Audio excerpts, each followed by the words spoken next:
Virginia leadership changes blue to red this Saturday as Democratic Governor Ralph Northam hands over control of the state to incoming Republican Governor Glenn Youngkin.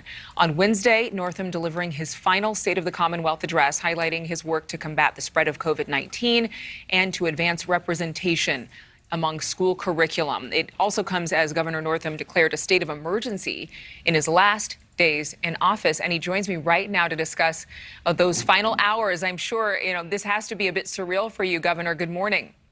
Good morning, Adrienne. Thanks so much for having me. I hope you and your viewers are doing well. You know what? That is our hope here as well. Thank you so much for that sentiment. Tomorrow's your last full day as governor of the Commonwealth of Virginia. Now, you, of course, have been able to accomplish what you would say is a lot. I mean, the economy is something you're very, very proud of.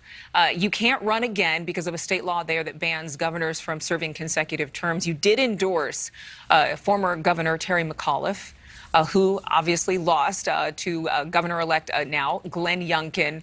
There was a lot of reasoning behind that when you look at the polling data, when you look at what Virginia families were saying, a lot of them pointing to education. What do you think was the reason for Republican sweep of that state?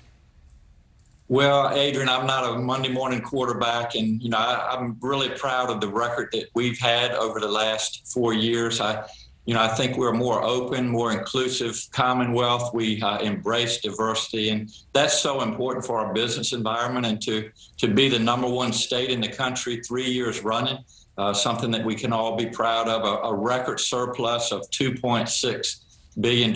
So, Adrienne, when we turn over the keys on Saturday, as you said, tomorrow's my last day, but when we turn over the keys, Virginia's in great shape, and I think the governor-elect will have an opportunity to build on our progress and also a responsibility, because a lot of what we've been able to accomplish is a result of listening to Virginians. And going back to the campaign of 21, I think we should, looking back at it, we should have talked more about our record rather than nationalizing the campaign, talking about the previous president. Virginians are independent and they're proud people, and we need to talk about the record that we've been able to accomplish over the last 4 years. I'm sure you've had conversations with Mr. Youngkin, and no doubt you're giving your tidbits of advice where you can, because you want the state to succeed. He does as well. What have you told him about, in terms of your perspective, as to how to listen to Virginians and how to help families who are concerned about a number of different things between inflation and education? We've had some great conversations. I'm not one to give a lot of advice, but he's a listener, and I think he wants to learn about how state government works. But a couple of things I would say that are going to be challenges. Number one is this pandemic. There is still a lot of virus out there. We've got to encourage more people to get vaccinated. While we've done well in Virginia, over 90% of our adults have had at least one shot. There are still individuals, especially in rural Virginia, that need to get either their first vaccine or even a booster. We also need to continue to work to keep our children in school safely and responsibly. They need to wear masks while they're in school. They also need to get vaccinated to be as safe as possible.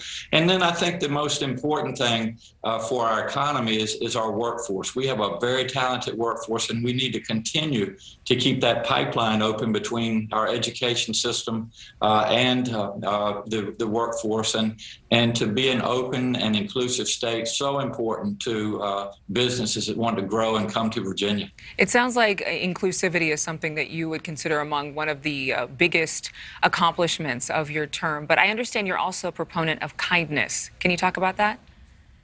We've done so much work to really promote what I call the Virginia way, and that is that, we can agree to disagree. That's a good thing, and to have discussions and dialogue, but let's do it in a civil manner, and let's also understand that we have a lot more in common than divides us. Let's get to know each other. Let's establish relationships, get to know people's families. And when we do that, when we find something that we have in common, then we can move forward from there. And it's just so important right now, Adrienne. We have so many challenges, not only in Virginia, but in this country. And and we need to put some of our differences aside. And that starts, by the way, with leadership and come together and do what's in the best interest of Virginia.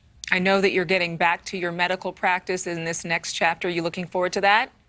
I am. You know, I'm a pediatric neurologist, and I've practiced for over 30 years, and a lot of people are giving me a hard time. My wife wants me to take some time off, but Saturday is the inauguration. Sunday, I'm going to take off, and then Monday I'll be in my office seeing patients, and I'm really looking forward to that. All right. Virginia Governor Ralph Northam, our best to you. Thank you so much for being with us. Thank you so much for watching. Make sure to click on the red subscribe button below so you can get more of NewsNation's fact-driven, unbiased coverage.